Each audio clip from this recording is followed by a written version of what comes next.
दिवाली असल में जीवन जीने की एक संपूर्ण कला है। ये 5 दिन कोई अलग अलग त्योहार नहीं है, बल्कि ये मनुष्य के आध्यात्मिक विकास की 5 सीढ़ियां है। धनतेरस, तैयारी और स्वास्थ्य। ये जीवन का पहला स्तंभ है।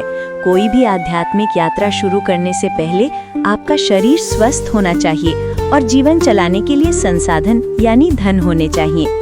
इस दिन हम भगवान धन्वंतरी से स्वास्थ्य मांगते हैं और लक्ष्मी जी से समृद्धि।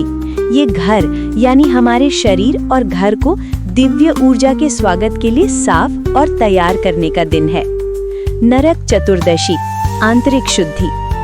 एक बार जब आपका घर और शरीर तैयार हो गया तो दूसरी सीढ़ी है मन की सफाई। हम सब नरकासुर को मारने की कहानी सुनते हैं। असली नरकासुर हमारे भीतर का अहंकार, आलस्य, क्रोध और बुरी आदतें हैं। ये दिन अपने भीतर के इस नरक को मारकर अपनी आत्मा को शुद्ध करने का दिन है। ये मुख्य पूजा से पहले की साधना है। दीपावली, आत्मज्ञान का प्रकाश। ये यात्रा का शिखर है।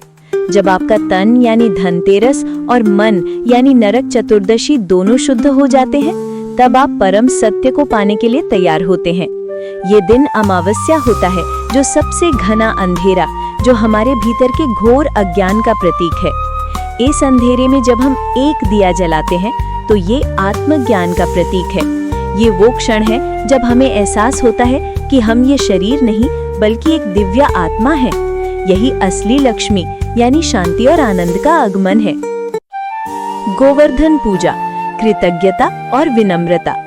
जब आपको ज्ञान यानी दीपावली मिल जाता है तो आप में अहंकार आ सकता है, जैसे भगवान इंद्र को आया था।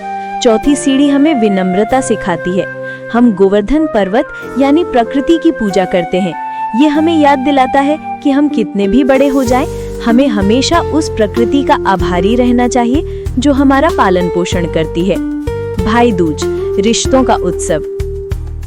आध्यात्मिक यात्रा अकेले में पूरी नहीं होती। ज्ञान और विनम्रता पाने के बाद 5वीं सीढ़ी है उस आनंद को समाज और रिश्तों में बांटना। ये त्योहार हमें हमारे मानविक रिश्तों, विशेषकर भाई बहन के प्रेम का महत्व समझाता है। ये एक संपूर्ण जीवन चक्र है। स्वास्थ्य पाओ यानी धनतेरस, मन शुद्ध करो यानी नरक चतुर्दशी, ज्ञान पाओ यानी दीपावली, आभारी रहो यानी गोवर्धन और प्रेम बांटो यानी भाई दूज। यही एक आदर्श जीवन का पूरा नक्शा है।